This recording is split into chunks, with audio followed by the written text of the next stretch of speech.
Hello everyone, আমি পৌশালী চলে এলাম আরো একটা নতুন ভিডিও নিয়ে। জিদ্দাকে নিয়ে একটা দারুণ আপডেট দেব তোমাদেরকে। এখন বুমেরাং রিলেটেড নয়, জিদ্দার পরবর্তী প্রজেক্ট রিলেটেড। গতকাল জিদ্দা বিকেলবেলার দিকে সোশ্যাল মিডিয়ায় একটি ছবি আপলোড করেন এবং সেই ছবি দেখে আমরা খানিকটা হলেও আঁচ করতে পারছি যে জিদ্দার এটা কোন প্রজেক্টের ছবি। আমরা ইতিমধ্যে সবাই জেনে গেছি যে খাকি চ্যাপ্টার 2, যেটা বেঙ্গল চ্যাপ্টার আসছে, সেখানে জিদ্দাকে একটি চরিত্রে আমরা অভিনয় করতে দেখতে পাবো। এখন তোমাদেরকে যে আপডেটটা দেব, ইনসাইডার রিপোর্ট যেটা উঠে আসছে এবং যেটা ভুল হবার সম্ভাবনা নেই বললেই চলে, এরকম একটা আপডেট আমি তোমাদেরকে দেব। বন্ধুরা, খাকি চ্যাপ্টার 2 বেঙ্গল চ্যাপ্টারে হিরো হিসেবে আমরা কাজ করতে দেখতে চলেছি এপার বাংলার সুপারস্টার জিদ্দাকে, এমনটাই কিন্তু জানতে পারা যাচ্ছে। বন্ধুরা, এটা একটা দারুণ বিষয় এবং তোমাদেরকে এখান থেকে আরও একটা বিষয় জানিয়ে রাখি। যখন খাকির চ্যাপ্টার 1 বিহার চ্যাপ্টারটা হয়েছিল, তখনই নীরজ পান্ডেজি জিদ্দাকে একটি চরিত্র করার জন্য অ্যাপ্রোচ করেছিলেন। সেটা একটা ভিলেনিশ ক্যারেক্টার ছিল বলে জিদ্দা তখন রাজি হননি সেই ক্যারেক্টারটা করার জন্য, এবং জিদ্দা বলেছিলেন যে আমি ভিলেন ক্যারেক্টার করব না, যদি কখনো হিরো ক্যারেক্টার পাই, যদি আমাকে কখনো হিরো হিসেবে আপনার দরকার হয়, আপনি আমাকে জানাবেন। তো নীরজ পান্ডেজি এই যে বেঙ্গল চ্যাপ্টারটা নিয়ে কাজ শুরু করছেন, খুব তাড়াতাড়ি ফ্লোরে যাবে এই প্রজেক্টটা।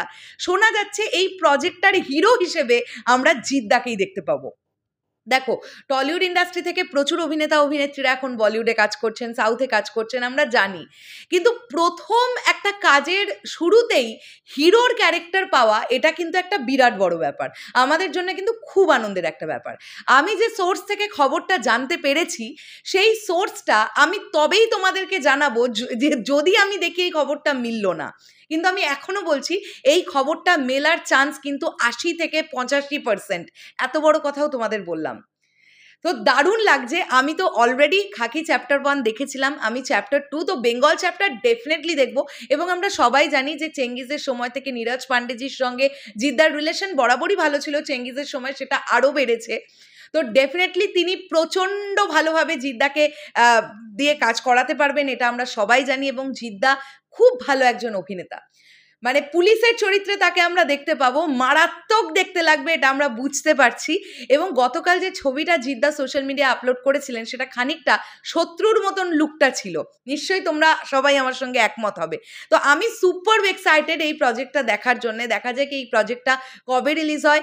তার মানে বলিউডে তো জিদ্দা পা রাখলেন এবং ওয়েব সিরিজও করতে শুরু করলেন, তাও আবার নীরজ পান্ডেজির মতন একজন ডিরেক্টরের কাজ তিনি করছেন। আমি খুব খুব খুব এক্সাইটেড এই প্রজেক্টটা নিয়ে। তোমাদের কি বক্তব্য পুরো বিষয়টাকে নিয়ে অবশ্যই কমেন্ট করে জানাতে পারো। আর এই ভিডিওগুলো ভালো লাগলে অবশ্যই লাইক করো, কমেন্ট করো, শেয়ার করো। আর বারবার এই কথাটা বলো না যে জিদ্দাকে নিয়ে আপডেট পাই তাও দিই না। যখন জিদ্দাকে নিয়ে তেমন কোনো আলোচনা করার মতন আপডেট পাবো, কথা দিলাম চেষ্টা করব সবার আগে তোমাদের সামনে সেই আপডেট তুলে ধরার। টাটা।